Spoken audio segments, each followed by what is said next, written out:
Hello, hello, hello, everyone. Welcome back to the Juneann Lewis True Life Story. Last week we left off. I point a gun out of the car, and when I look, it was the guy standing to my right. It's who he was planning to shoot. Myself, it was about five of us. Everybody saw and fell to the ground. Fear can cripple and paralyze you. My fight or flight at that moment froze for me. All I can do is hold on to the chain in the military, and we moved away and lived on our own.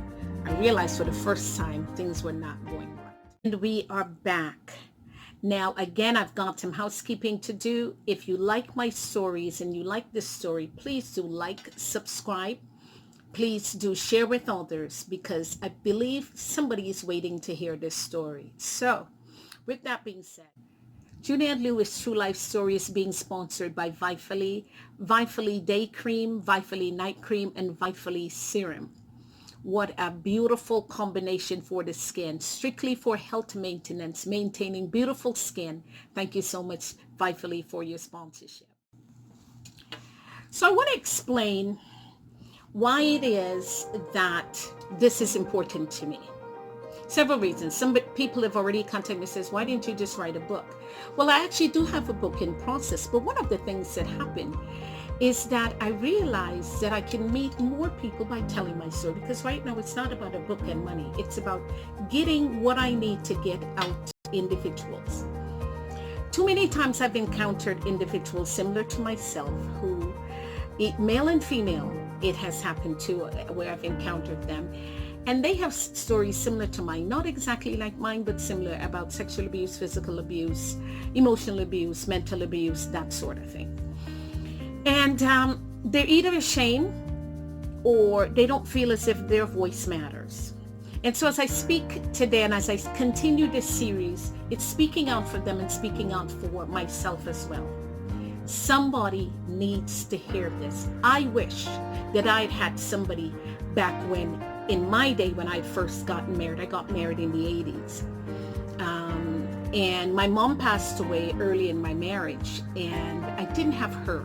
And I didn't feel like I had anybody in my life that I felt comfortable enough that would not make me feel uncomfortable, let me put it that way, or that I trusted enough. And I don't mean anything towards my family and friends. It's just that that's the way that I felt, okay? So for that particular reason, I had no one to confide in when I got into trouble, when my marriage got into trouble, to say, this is what you do, this is what you don't do, or even give me a similar situation and explain certain things to me. So as I go through this process, I know that there's a husband, there's a wife, there's somebody in a relationship that will be happy to hear this and hear how possibly to resolve an issue, because you might be experiencing something similar and now realize how you can resolve it. So that's the premise behind my entire story. It's not, again, as I said, to hurt or harm anyone. Now let me begin with the first part. I know when we left off, I was talking about my husband and the fact that the first part of the infidelity in the marriage that was discovered. There might have been something else, but I didn't know about it, right? That was the first one that I discovered. And before I finish that, let me stop and talk about the fact of why it is I was truly attracted to dark-skinned men. I'm going to tell you something. Growing up as a young lady, all I knew is that I was attracted to dark-skinned men. Don't ask me why. I don't care whatever color, what type of man walk into the room. I really had no interest in them. But if a dark-skinned, good-looking one walked in or walked into any environment, that one my eyes was a gaze on. And I never knew it. I remember telling a friend of mine when I was probably maybe around 21, when I was about to marry my husband. I didn't know why I was attracted to dark-skinned men. And when I say dark-skinned, they had to be darker than me. I'm dark, but they had to be darker than me in order for me to feel comfortable. So I had a type.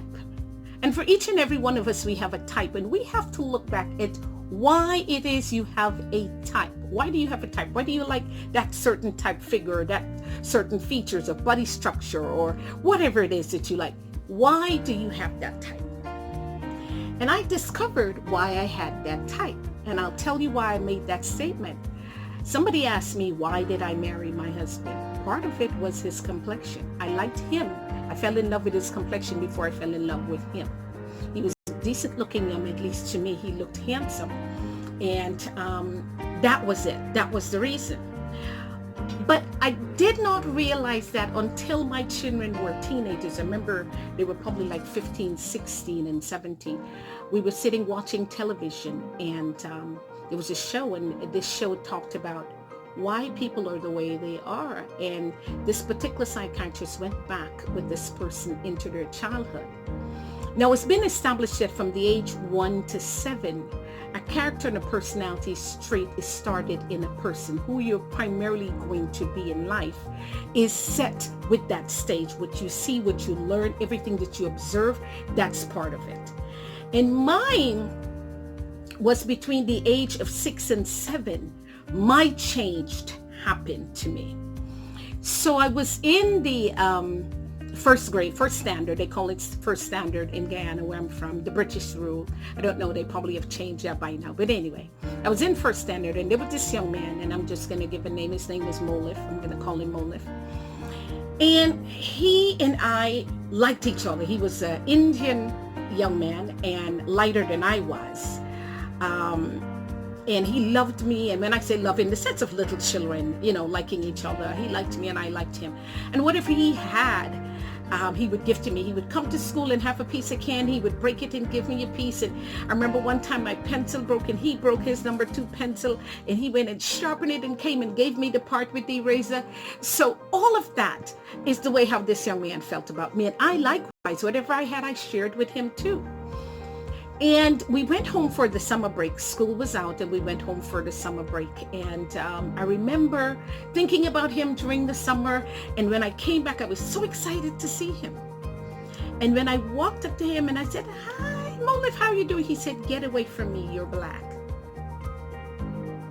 This young man who gave me every little thing he had, if he had a penny and he bought something, he shared it with me, went home during the summer.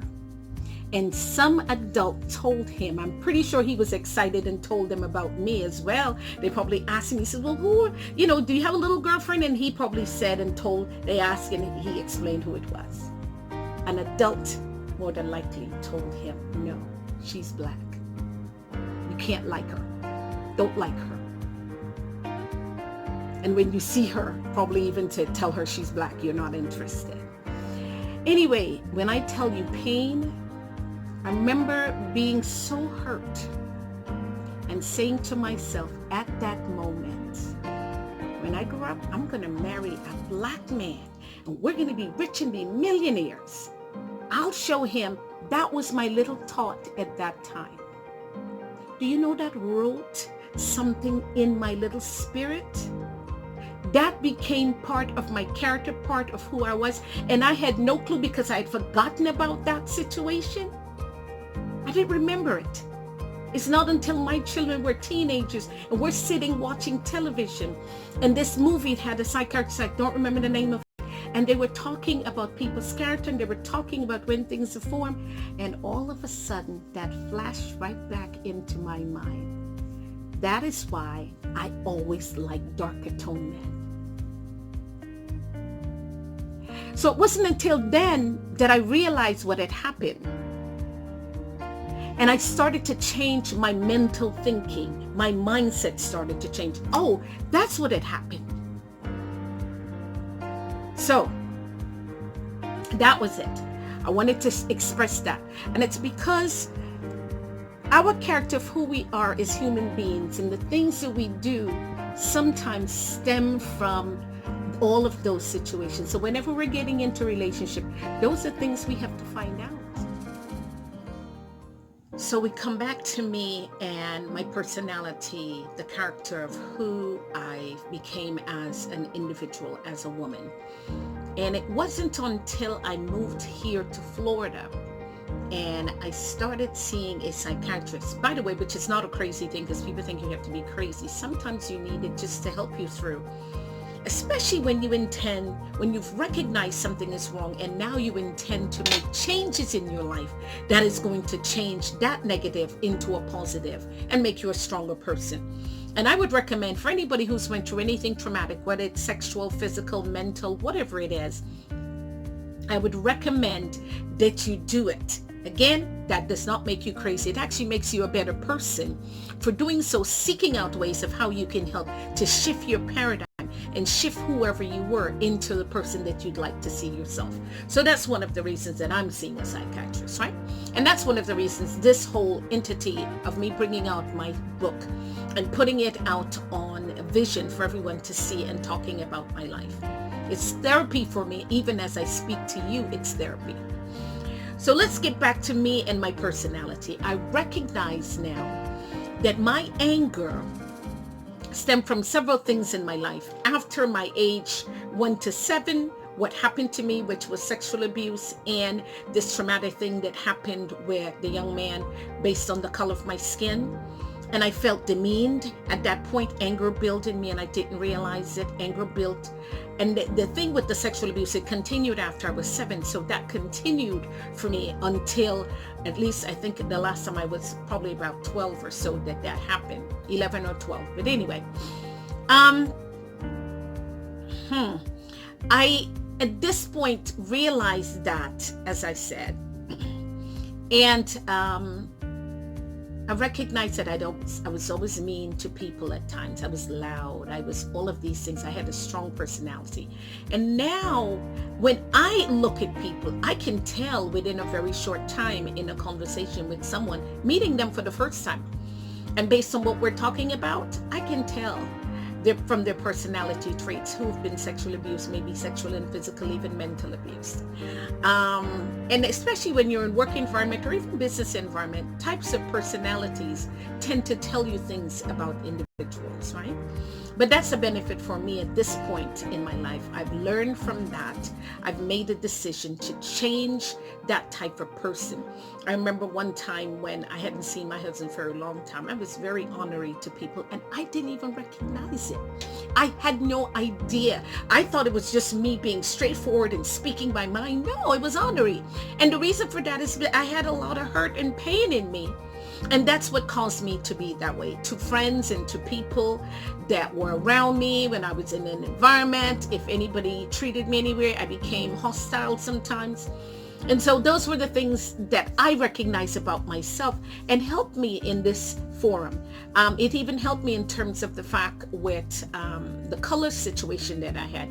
Now my eyes are open and I'm open to dating anybody based on their personality, on their character, not on the color of their skin. So that has been a benefit for me, that I recognize that, and now I'm a better person for that. Individual wise, I'm a better person for that. Coming back to this cheating. So I'm in my marriage and that first cheating happened. And I'm upset, but I let it go.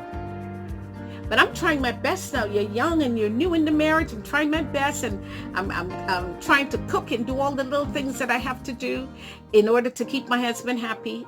But as time goes by, I start forgetting these things. The fantasy and all the stuff about the marriage start to wear off. We're in the military. We have to move from one place to the other. And that starts to wear off on us. And he has to go off. We had to come back. I had to stay with my mom temporarily while he go to Germany and be stationed in Germany. And at that point, he was away by himself. And when I get to Germany, I noticed some things was different. We were stationed out in a German town. We did not get housing on the military base. So we had to live in the German town. And I'm having my second child at this point. And because we were fast, we were at 1, 2, 3. And I must stop and say I'm glad that I did, because now my children are all grown and they're in the same age group. They're all friends. And, you know, we have a great relationship. I have a great relationship with my children. So I'm grateful for that. Who, by the way, said to me, Mom, tell your life story. Tell it. And which I'm so happy for them that they encouraged me to tell my life story. Yes. So anyway, we're in the German town, and it's a place where we're by ourselves. It's just myself and him. Matter of fact, we're the only blacks living in this little town. There's another military family, but they're white, and we're the only blacks living there. And so, of course, we are the amusement for everybody, because some of them have not seen black in us as a young black couple. And I had my son, so they would drive by and they would stare, and I would go out in the afternoon because I felt so crouched up in the house. I felt, I didn't want to be in the house. So I would get my son dressed and walk down maybe about 3-4 houses. There was a little park and a big oak tree, and I would go sit underneath that oak tree in the afternoon and have my son play. And then everybody would drive by this little circle and they would stare. Some of them would blow their horn and said hi, but most of them would stare, looking at me because I'm an oddity in the town. Anyway, we get housing. Let me back up. Before we get housing, one day my husband did not come home. Well, because the military knew how it was with me being out there, where he was at that time, they weren't sending him out to the field. He was able to come home every day. But he didn't come home, and he didn't call me to say why he did not come home. So I'm alone in this place. It's me by myself. It costs a lot of money. This is back in the... Eventually, I had to go to sleep because there was nothing I can do. I stayed up most of the night, but I had to get some rest. When I woke up in the morning, there he is. He came in, and I can tell he was so guilty. He didn't even know what to explain to say to me. He just said hi. And I'm thinking, hi? What happened? You were gone all night.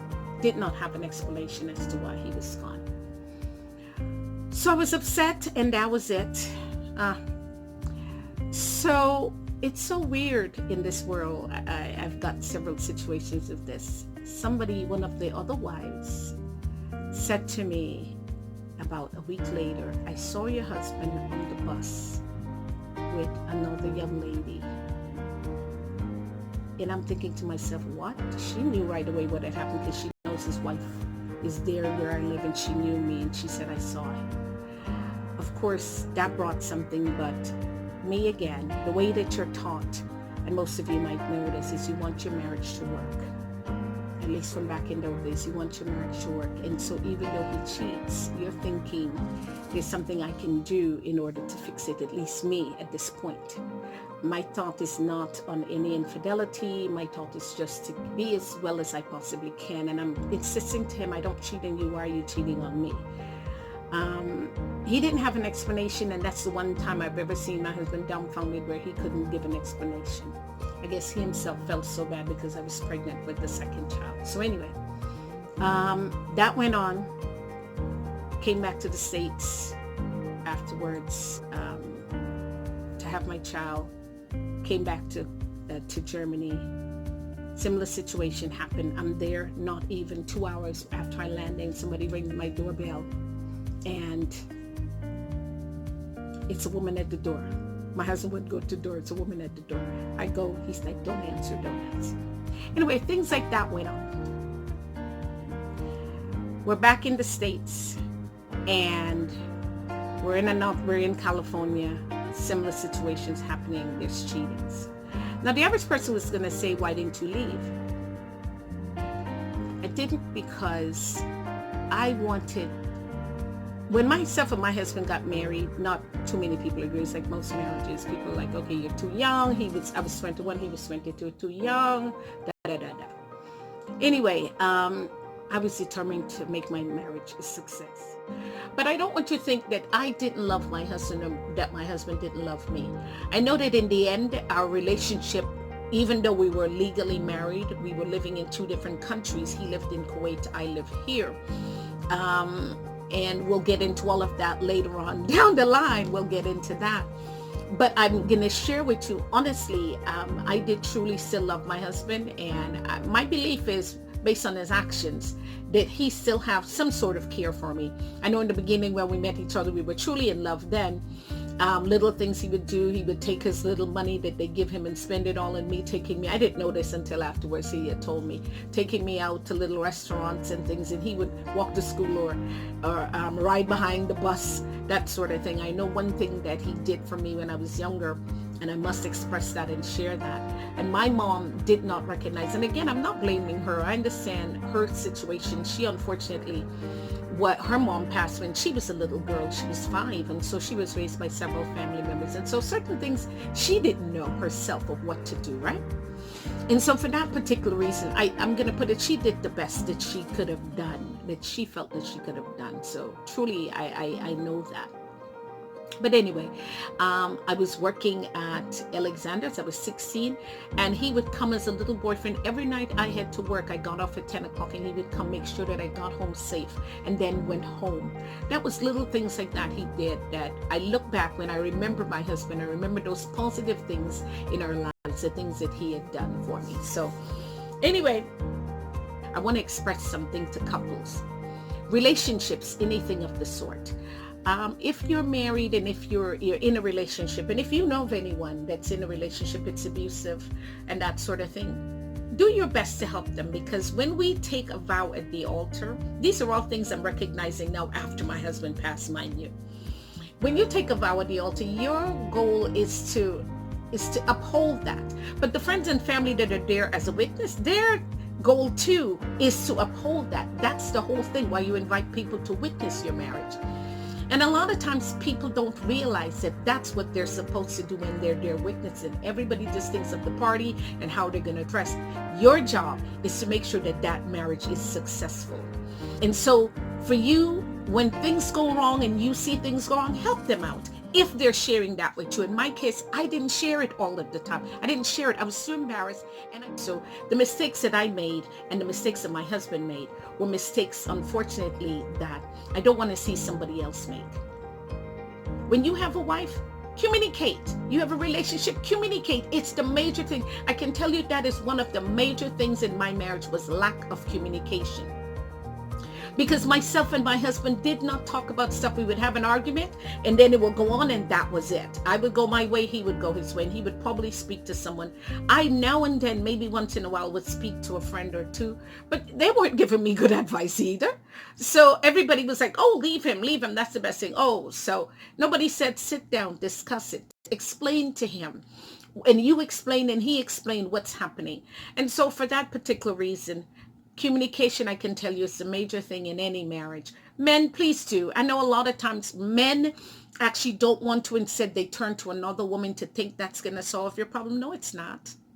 That's a temporary band-aid on a major issue, right? So that's not going to help it. So a lot of times men say that's why they're cheaters, because they don't like what's going on at home. That's the excuse that they use anyway.